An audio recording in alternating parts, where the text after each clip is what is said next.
Praise లాడండి. బాగున్నారా? ప్రభువైన యేసుక్రీస్తు నామములో మీ అందరికీ శుభములు తెలియజేస్తూ ఉన్నాం. యెషయా గ్రంథం 26వ అధ్యాయము 3వ వచనంలో మనం చూసుకున్నట్లయితే, ఎవని మనస్సు నీ మీద ఆనుకొనునో వానిని నీవు పూర్ణ శాంతి గలవానిగా కాపాడుదువు అని దేవుని వాక్యం సెలవిస్తుంది.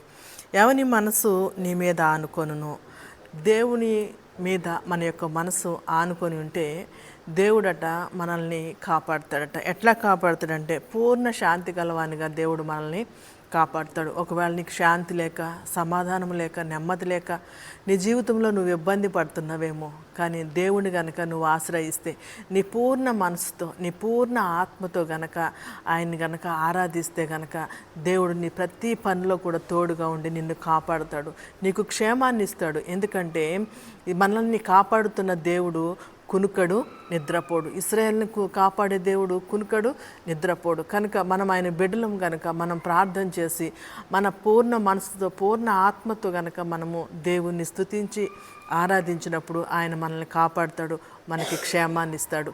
దేవుడి వాక్యం దీవించునుగాక. చిన్న ప్రార్థన చేసుకుందాం. దేవానికి స్తోత్రాలు.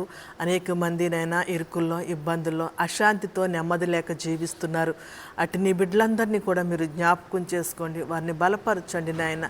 వారిని నా తండ్రి మీరు కాపాడి క్షేమమును దయచేయమని యేసయ్య నామంలో ప్రార్థిస్తున్నాం పరమ తండ్రి. ఆమేన్. అందరికీ వందనాలండి. Thank you.